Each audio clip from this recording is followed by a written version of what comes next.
Massey the मजीशियन। हम छोटी height वालों की लाइफ बड़ी मिजरेबल होती है।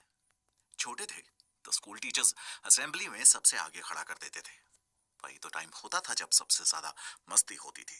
अब सबसे फ्रंट पे खड़े होके क्या खाक मस्ती करे कोई। लंबी हाइट वाले बच्चे हमेशा बुली करते रहते थे। बड़े हुए तो स्कूटर और बाइक पर बैठकर पैर ही नीचे नहीं पहुंचते। लड़कियों को सब लंबी हाइट वाले ही बॉयफ्रेंड चाहिए होते हैं। हम छोटी हाइट वाले क्या करें? सन्यास ले ले दुनिया से। कितना दुखता था दिल जब इस तरह से लाइफ में हर जगह डिस्क्रिमिनेशन फेस करना पड़ता था। मगर जिंदगी कभी नहीं रुकी। सब कुछ किसी ना किसी तरह से मैनेज हो गया था। मगर उसे समझ में नहीं आ रहा था कि वो कैसे मैनेज करेगा। उसने तो जब से होश संभाला था फुटबॉल के अलावा कुछ और ना तो खेला था, ना किया था और ना ही कुछ सोचा था। लियोनेल मेसी, फुटबॉल की दुनिया में द फ्लीक के निकनेम से फेमस। लंबे लंबे प्लेयर्स के बीच में वो अकेला छोटी हाइट का लड़का। मगर बस हाइट ही छोटी थी। बॉल तो एक बार अगर उसके पांव से टच हो गई तो फिर सामने वाले के पास मेसी के पीछे पीछे दौड़ने के अलावा और कोई ऑप्शन नहीं रहता था। तब तक जब तक कि मेसी बॉल को गोल पोस्ट तक नहीं पहुंचा देता। 18 अप्रैल 2007 को स्पेनिश प्रीमियर लीग के बार्सिलोना और गेटाफे के बीच उस मैच में बार्सिलोना के फैंस ने इस लड़के को पहले कभी नहीं देखा था। पर उस दिन जब इसे देखा तो अगले हर मैच के टिकट्स उन्होंने इसी लड़के को देखने के लिए खरीदे। हल्की ठंडी रात, जब टेम्परेचर हल्का हल्का सर्दी से गर्मी की ओर बढ़ने ही लग रहा था। हालांकि बसंत का मौसम अभी तक नहीं आया था। राइवल्स का मैच था तो इंपॉर्टेंट था बहुत। एनुअल कोपा डेल रे टूर्नामेंट का सेमीफाइनल मैच। कोपा डेल रे मतलब द किंग्स कप। दूर साइड लाइन के पास मैदान के बार्सिलोना हाफ पर मेसी, जो कि एक एफसी बार्सिलोना का स्ट्राइकर था, एक मिडफील्डर से पास लिया। लंबे बालों वाले 19 साल के उस लड़के ने बॉल को अपने राइट लेग से हल्का सा धकेला अपने लेफ्ट लेग की ओर और अपने गेटाफे डिफेंडर, जो कि उड़ता हुआ उसी की ओर आ रहा था, उसे इजीली अवॉइड कर दिया। एक और डिफेंडर मिडफील्ड से आता हुआ देखा तो उसने फिर बॉल को राइट से लेफ्ट टैप किया और उसे भी शॉक करके आगे बढ़ गया। फर्स्ट हाफ के मिडवे तक स्कोर ऑलरेडी 1-1 था, यानी बार्सिलोना के फेवर में। मेसी ने सर उठा के सामने देखा तो उसे मैदान साफ नजर आया। उसने अपनी बाहों और टांगों दोनों को पंप अप किया और बंदूक से निकली गोली की तरह दौड़ा। उसे मालूम था कि वो दोनों डिफेंडर्स जिन्हें उसने अभी अभी कच्चा दिया था उसके पीछे पीछे आ रहे थे और इसीलिए अब हर कदम के साथ साथ उसकी स्पीड और तेज होती जा रही थी। मगर ऐसा लगा कि जैसे वो एक और गेटाफे डिफेंडर की ओर ही भाग रहा था। लेकिन उस तक पहुंचने के जस्ट पहले भाई ने, यानी कि मेसी ने, किया अपनी बॉडी को शिफ्ट लेफ्ट साइड में और सामने वाले डिफेंडर को साइड स्वाइप और अपने पीछे वाले के स्लाइड टैकल को अवॉइड करते हुए जैसे वो अपने लेफ्ट में मुड़ा, एक और येलो जर्सी वाला उसके सामने था। किसी तरह उसने बॉल वापस अपने कब्जे में की और अपनी फास्ट स्पीड के साथ बिना कोई कॉम्प्रोमाइज के इंस्टेंटली अपना डायरेक्शन चेंज कर दिया। अब उसे अपने और गोल के बीच में बस एक प्लेयर दिख रहा था, पर इस प्लेयर की जर्सी सफेद थी। यह था गेटाफे का गोलकीपर, जो भागते हुए नेट से बहुत आगे आ चुका था। उसके इंटेंशन साफ नजर आ रहे थे कि या तो बॉल को किक अवे कर दे या फिर एटलीस्ट मेसी को अपना डायरेक्शन चेंज करने पर मजबूर कर ही दे। और उसने एक्चुअली कर भी दिया। गोलकीपर की आउटस्ट्रेच किक से बचाने के लिए मेसी को शिफ्ट होना पड़ा और बॉल को अपने राइट में टैप करना पड़ा। अब कोई नहीं था जो कि गोल पोस्ट को गार्ड कर रहा हो, लेकिन मेसी ने बॉल को शायद कुछ ज्यादा ही जोर से टैप कर दिया था। अब बॉल उससे छूटकर फील्ड के एज की ओर लुढ़कती जा रही थी, जहां वो शायद आउट ऑफ द बाउंड्री हो जाती। और यही उस छोटी हाइट वाले लड़के ने दिखाया अपना जलवा। एक बार उसने फिर से स्पीड पकड़ी, बॉल की ओर दौड़ा और पकड़ में आते ही अपनी राइट लेग से जमा के एक किक मारी। बॉल हवा में उछली और सामने खड़े गेटाफे के लास्ट डिफेंडर के सर के ऊपर से होती हुई गोल पोस्ट की नेट में जाकर उलझ गई। एक सेकंड, बस एक सेकंड के लिए हर कोई शॉक था। और क्यों नहीं होता? ये एकदम इम्पॉसिबल एंगल था। मेसी दौड़ते हुए मैदान के कॉर्नर में पहुंचा और फिर स्टार्ट हुआ सेलिब्रेशन। पहले मेसी और फिर उसके टीममेट्स, जिन्होंने उसे घेर लिया था, और फिर बार्सिलोना फैंस का, जिनके हाथों में सफेद रुमाल और बार्सिलोना फ्लैग्स लहराते हुए दिख रहे थे। सॉकर हिस्ट्री का ये सबसे अमेजिंग गोल था। और स्पेनिश कमेंटेटर भी एंकारा मैसी, एंकारा मैसी, एंकारा मैसी, गोल गोल गोल गोल बोलने लगे, क्योंकि किसी को बिलीव ही नहीं हुआ कि लास्ट 10 सेकेंड्स में बॉल ग्राउंड के बीच से गोल की जाली में कैसे अटक गया। 5 डिफेंडर्स जो कि मेसी को ऑलमोस्ट अलग अलग एंगल से रोकने की कोशिश कर रहे थे, उन सबको डॉज करते हुए तकरीबन हाफ ऑफ द फील्ड भागते हुए उसने क्रॉस की, गोलकीपर को गच्चा दिया और एक पूरी तरह से नामुमकिन गोल कर दिया। अगले कई दिन तक ये गोल टेलीविजन पर बार बार दिखाया गया। अब हर कोई मेसी को जानता था। लोग इस गोल को डिएगो माराडोना के उस गोल से कंपेयर कर रहे थे जो उन्होंने 1986 के वर्ल्ड कप में इंग्लैंड के खिलाफ किया था। इसमें कोई शक नहीं कि स्टेज माराडोना का बड़ा था, मगर मेसी का यह गोल किसी भी मायने में उस गोल से कम नहीं था। कैसा लग रहा होगा ना मेसी को उस दिन कि जिस फुटबॉल सेलिब्रिटी को अपना आइडियल मानकर वो ये गेम खेलते खेलते बड़ा हुआ, आज लोग उसका कंपैरिजन उसी स्टार से कर रहे थे। लेकिन मेसी तो उस वक्त कुछ और ही सोच रहा था। उसे याद आ रहा था वो मोमेंट जब कुछ टाइम पहले उसके सिलेक्शन को लेकर सवाल खड़े कर दिए गए थे, सिर्फ इसलिए क्योंकि उसकी हाइट अपने साथ वाले प्लेयर से बहुत कम थी। पर क्या उसमें गलती उसकी थी? और अगर सवाल थे तो फिर कैसे पहुंचा मेसी पहले वर्ल्ड के सबसे बेस्ट फुटबॉल क्लब में और फिर अपनी कंट्री की नेशनल टीम में? इंटरेस्टिंग है ना? तो फिर नेक्स्ट एपिसोड सुनना, जरूर सुनना, जिसमें इन सब सवालों के जवाब मिलेंगे। फुटबॉल से प्यार, 24 जून 1987। अर्जेंटीना के रोजारियो में पैदा हुआ मेसी सिर्फ हाइट में ही नहीं बल्कि अपने 3 भाइयों में सबसे छोटा था।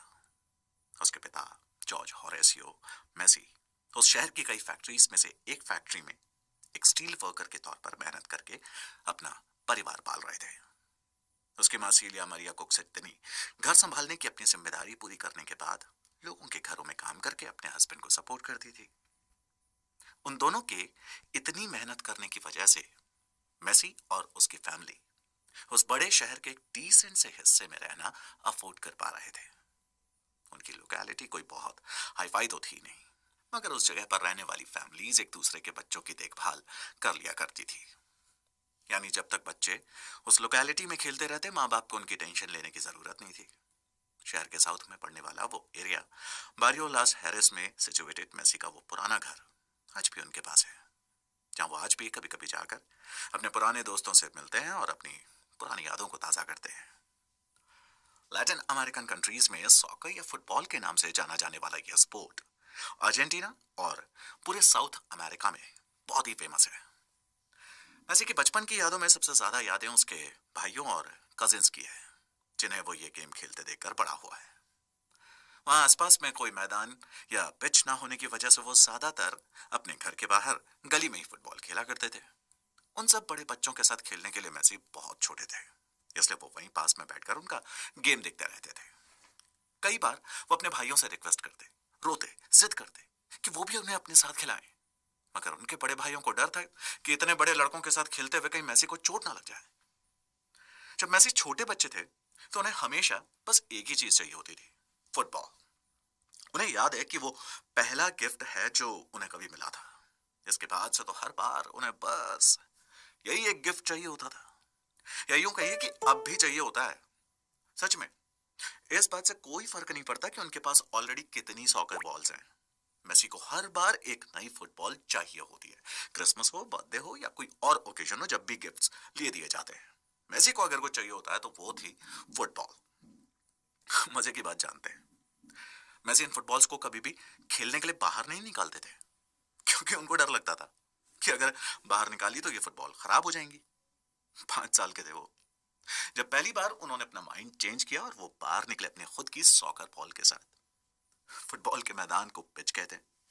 मेसी के पास पड़ोस में वर्किंग क्लास लोग ज्यादा रहते थे, जहां ऐसी कोई पिच बड़ी मुश्किल से मिलती थी। मगर हाँ, पिच मिले या ना मिले, फुटबॉल का गेम हर जगह देखने को मिलता था। मोस्टली बच्चे बाहर गलियों में फुटबॉल खेलते हुए दिख जाते थे। गलियों में पक्की सड़कें नहीं थी, सिर्फ कच्ची रोड्स थी। बेहतर था कि इन्हीं कच्ची रोड्स पर खेला जाए, क्योंकि इन पर गिरने से चोट नहीं लगती थी और ना ही फुटबॉल खराब होती थी। वहीं पास के एक टाउन में एक पुराना उजड़ा हुआ सा आर्मी बेस था, जिससे वो लोग बटालियन कहते थे। जब कभी फुटबॉल खेलने के लिए बहुत से बच्चे इकट्ठे हो जाते थे तो सब के सब उस पुराने आर्मी बेस में चले जाते। उस पुराने बेस के चारों ओर फेंस लगी हुई थी, जिसमें अंदर घुसने के लिए मेसी और उनके दोस्तों ने ढूंढ लिया एक छेद। अब वो सब यहां से चुपचाप अंदर घुस जाते और फिर बहुत देर तक उस लंबे चौड़े घास के मैदान में खेलते रहते। इसी घास के मैदान पर नन्हे मेसी ने अपने अंदर एक बहुत ही अमेजिंग स्किल को डिस्कवर किया। किसी को समझ में नहीं आता कि छोटा सा मेसी कैसे इतनी देर तक बॉल को बाकी प्लेयर्स से दूर रख लेता था। वो ट्राई करते रहते पर मेसी फिर भी किसी ना किसी तरह से बॉल को जब चाहे जहां चाहे और जैसे चाहे ड्रिबल कर ही लेता था। उसके बड़े भाइयों को हमेशा डर लगा रहता कि कहीं अपने इस आउटस्टैंडिंग बॉल हैंडलिंग स्किल्स की वजह से कहीं बाकी लड़के उससे जेलस ना फील करने लग जाएं। इसलिए वो हमेशा उसका ध्यान रखते कि कहीं कोई भी उसे हर्ट ना करे, चोट ना पहुंचाए। मगर उन्हें क्या मालूम था, मेसी वहां बहुत ज्यादा देर रुकने वाला थोड़ी ना था। उसे तो उसकी मंजिल बुला रही थी। वहां से उसे बहुत आगे जाना था, जहां अपने इन स्पेशल बॉल हैंडलिंग स्किल्स से उसे सिर्फ अर्जेंटीना ही नहीं बल्कि पूरी दुनिया के फुटबॉल फैंस का दिल जीतना था। अर्जेंटीना जैसी कंट्रीज में फुटबॉल जॉब और स्कूल जितना ही इंपॉर्टेंट होता है। फुटबॉल मतलब जिंदगी। मेसी का घर, आस पड़ोस, मतलब उनकी दुनिया में जो भी लोग थे सब किसी ना किसी तरह से फुटबॉल से जुड़े हुए थे। जिसका मतलब था कि मेसी क्लैन के हर आदमी को ग्रैंडोली के लिए फुटबॉल खेलना कंपलसरी था। ग्रैंडोली वहां का लोकल क्लब था और ये सॉकर क्लब सिर्फ बच्चों के लिए नहीं था, बड़े भी खेलते थे। मेसी के अंकल तो उसी क्लब में सीनियर टीम से खेलते थे। तो जैसे ही मेसी ने डिसाइड किया कि अब टाइम आ गया है जब अपनी फुटबॉल्स को उन्हें फाइनली खेलने के लिए यूज करना चाहिए, जिन्हें अभी तक उन्होंने अपने खजाने में बंद किया हुआ था। उनकी फैमिली ने भी डिसाइड कर लिया कि अब उन्हें उनकी फर्स्ट क्लब टीम ज्वाइन करवा देनी चाहिए। मेसी अकेले नहीं बल्कि उनकी पूरी फैमिली उस क्लब में इन्वॉल्व थी।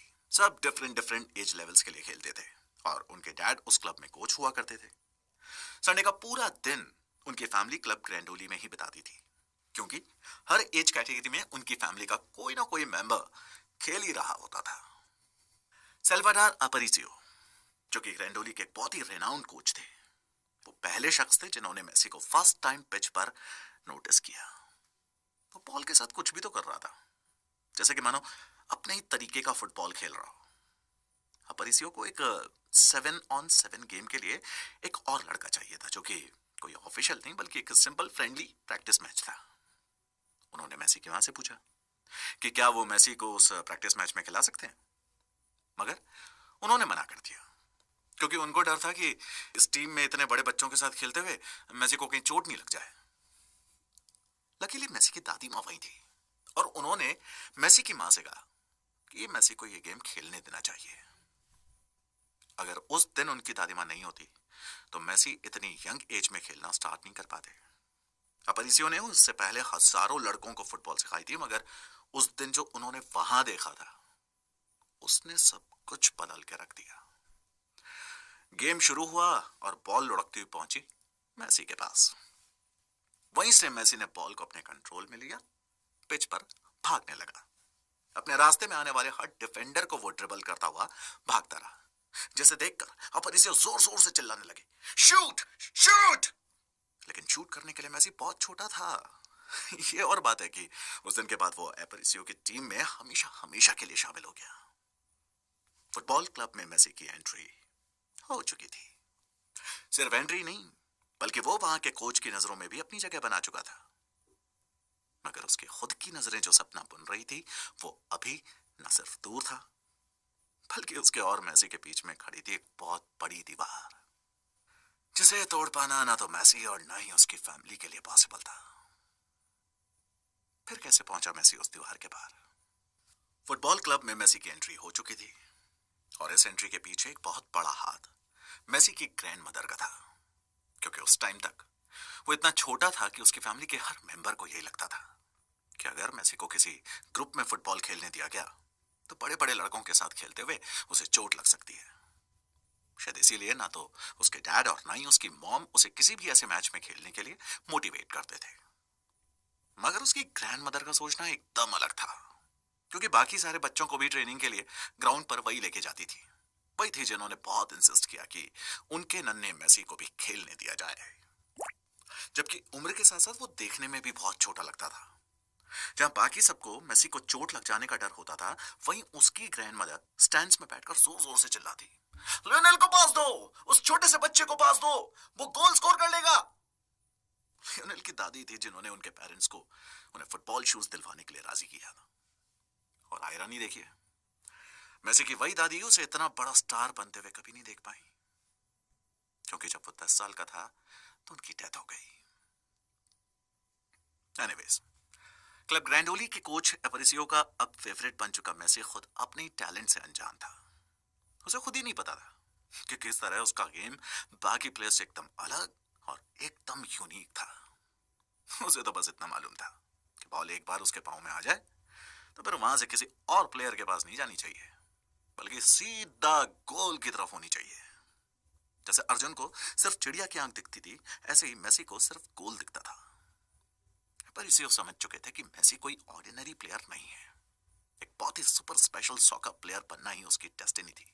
वो पिच पर ऐसी ऐसी चीजें करता था जो उन्होंने कभी भी नहीं देखी थी। जैसे गोलकीपर ने कभी अगर एक बार बॉल नीचे जमीन पर रख दी तो मेसी उसके बाद उसके बॉल को किक करने का वेट नहीं करता था। वो बंदूक से छूटी गोली की तरह आगे निकलता और गोलकीपर से बॉल छीनकर आगे बढ़ जाता। हर मैच में वो कम से कम 6-7 गोल करता। एकदम सुपर नेचुरल था वो। मेसी को जिस टीम में डाला गया था वो एक 6 साल के बच्चे के लिए बहुत ही ज्यादा टैलेंटेड और कॉम्पिटिटिव टीम थी, क्योंकि वो खुद भी उसी टीम के मेंबर्स की तरह जबरदस्त टैलेंटेड था। ये वो टीम थी जहां से अर्जेंटीना के नेशनल टीम के लिए रेगुलरली नया टैलेंट निकलता था।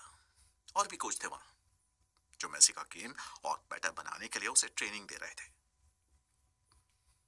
उन सब का यही कहना था कि एक चीज जो उसे सबसे अलग बनाती थी वो थी कि वो सीखने के लिए हमेशा रेडी रहता था।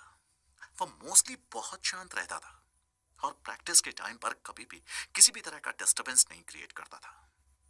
अपने सब कोचेस को वो बहुत ही गौर से सुनता और हर वो चीज करके देखता जो वो लोग उसे सिखाते थे। उसके बॉल हैंडलिंग स्किल्स इतने जबरदस्त थे कि जब तक प्रोफेशनल टीम मैदान में खेलने के लिए उतर नहीं जाती, वो अपनी फुटबॉल ट्रिक से स्टैंड्स में बैठी ऑडियंस को एंटरटेन करता रहता। और क्योंकि वो उम्र और हाइट दोनों में इतना छोटा था तो लोग समझते कि वो शायद सर्कस में काम करने वाला कोई बौना जोकर है, जिसे ऑर्गेनाइजर्स ने वहां जनता को एंटरटेन करने के लिए बुलाया। और इसी के चलते उन्होंने मेसी को एक नया नाम दे दिया, एनानो।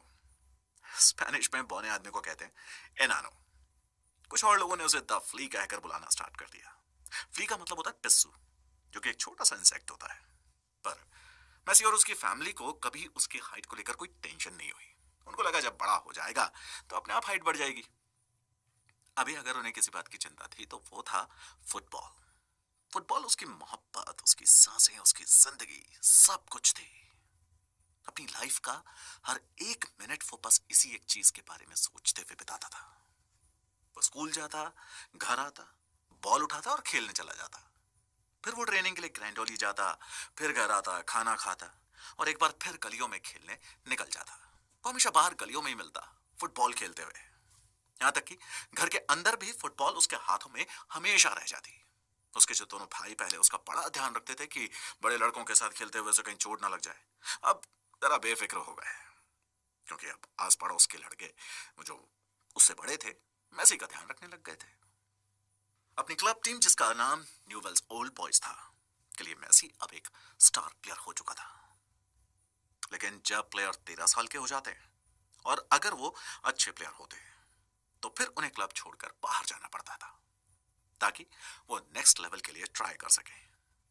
River Plate's team Buenos Aires में बेस्ड थी और मेसी को वहां जाकर स्कूल की पढ़ाई करनी थी, अपने परिवार से दूर रहकर। किसी को इस बात की कोई बहुत ज्यादा चिंता नहीं थी कि अभी तक मेसी की हाइट उसके हम उम्र लड़कों से इतनी कम क्यों थी। 13 साल का हो जाने के बावजूद भी उसकी हाइट सिर्फ 4 फुट 8 इंच थी। आई नो कि इंडिया के हिसाब से यह हाइट एकदम करेक्ट है, लेकिन स्पेन में लोगों की हाइट ज्यादा होती है, तो वहां की एवरेज हाइट के हिसाब से मेसी की हाइट एक्चुअली बहुत कम थी। इसमें कोई शक नहीं कि रिवर प्लेट जैसी टीम से खेलने के लिए मेसी इनफ टैलेंटेड था, बल्कि शायद वो टीम उसे जूनियर नेशनल टीम को लीड करने के लिए भी मोटिवेट कर दी। लेकिन रूटीन मेडिकल चेकअप जो सभी प्लेयर्स के लिए कंपलसरी था, जब मेसी उस टेस्ट के लिए पहुंचा तो हालात बदल चुके थे। जब मेसी उस टेस्ट के लिए पहुंचा तो हालात बदल चुके थे। फाइनली जब ऐसा लगने लगा था कि मेसी एक फुटबॉल सुपरस्टार बनने की राह पर निकल पड़ा है, सब कुछ उसके अकॉर्डिंग जा रहा था, तभी अचानक किस्मत ने मेसी और उसकी फैमिली के इस सपने के बीच में एक लंबी दीवार खींच दी। डॉक्टर्स ने उस रूटीन मेडिकल टेस्ट के बाद मेसी को एक बार फिर से टेस्ट के लिए बुलाया, मगर इस बार अपने डैड के साथ। उस मेडिकल टेस्ट में मेसी की जो रिपोर्ट आई थी, डॉक्टर्स उसे लेकर थोड़े फिक्रमंद थे।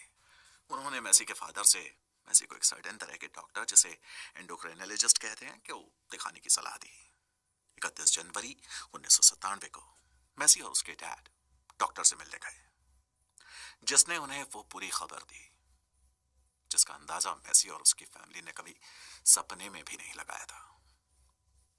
मेसी ग्रोथ हार्मोन्स की कमी से जूझ रहा था, यानी उसके हार्मोन्स में कुछ प्रॉब्लम थी जो उसकी हाइट को कंट्रोल करते थे। यही वजह थी कि उसकी हाइट बढ़ नहीं पा रही थी। यह बौनेपन का ही एक अलग और छोटा फॉर्म था, वो निकनेम जो दुनिया ने उसे प्यार से दिया था। अचानक से वो मेसी को ना तो प्यार भरा लग रहा था और ना ही उतना फनी जितना उसे पहले लगता था। मगर ये जाने बिना कि मेसी की कंडीशन कितनी सीरियस है, डॉक्टर उसका इलाज भी नहीं कर सकते थे। इसलिए उन्होंने कुछ मेडिकल टेस्ट करने के लिए कहा, जिन्हें कंप्लीट होने में कम से कम 1 साल लग जाता। उनकी फैमिली नर्वस थी, मगर फिर भी उन्होंने 1 साल इंतजार किया, इस उम्मीद में कि शायद डॉक्टर्स इस बीच इस प्रॉब्लम का कोई ना कोई सलूशन ढूंढ लेंगे। लेकिन अगर सच में मेसी की ग्रोथ रुक चुकी थी, तो यह ऑलमोस्ट इम्पॉसिबल था कि अब आगे as an adult soccer player उनका आगे कोई करियर बन पाता। और वो साल पूरा होते होते फाइनली उन्हें एक गुड न्यूज मिली कि मेसी का इलाज हो सकता था। 14 साल के मेसी को रोज खुद को बायोसिंथेटिक ग्रोथ हार्मोन्स इंजेक्शंस लेने होंगे। मेसी को इससे कोई प्रॉब्लम नहीं थी। कुछ टाइम बाद तो ये उनके लिए डेली रूटीन जैसा हो गया था, जैसे वो रोज दांत ब्रश करते थे, नहाते थे या बाल बनाते थे। शुरुआत में जब लोग उन्हें इंजेक्शंस लेते हुए देखते थे तो बड़ा डाउटफुली पूछते थे कि क्या चल रहा है, मगर फिर धीरे धीरे सबको समझ में आने लग गया। वैसे भी वो कोई बहुत बड़ा टास्क नहीं था। मेसी को भी पता था कि उनके फ्यूचर के लिए बहुत इंपॉर्टेंट है, और मेसी एक रिस्पॉन्सिबल पर्सन थे। बाद में तो उन्होंने कहा भी था कि इतना रिस्पॉन्सिबल वो बने ही सिर्फ इसलिए क्योंकि इस एक चीज पर उनका पूरा सॉकर करियर डिपेंड करता था। लेकिन लेजेंड्स पैदा नहीं होते, बल्कि ओवर द टाइम चैलेंजेस से लड़ते लड़ते, मुश्किलें सहते सहते एक आम सा दिखने वाला आदमी फाइनली लेजेंड बन जाता है। मेसी के लिए तो चैलेंजेस अभी तो बस शुरू ही तो हुए थे, और जितने बड़े लेजेंड वो आज हैं, वो बनने के लिए उन्हें अभी और कई चैलेंजेस फेस करने थे। एक नई प्रॉब्लम मेसी की फैमिली के सामने थी, जिसका सलूशन दूर दूर तक कहीं नहीं दिख रहा था। क्या था वो चैलेंज जिसने एक बार फिर मेसी के फुटबॉल करियर पर क्वेश्चन मार्क लगा दिए थे? क्या मेसी और उसकी फैमिली ढूंढ पाए उस चैलेंज का सलूशन?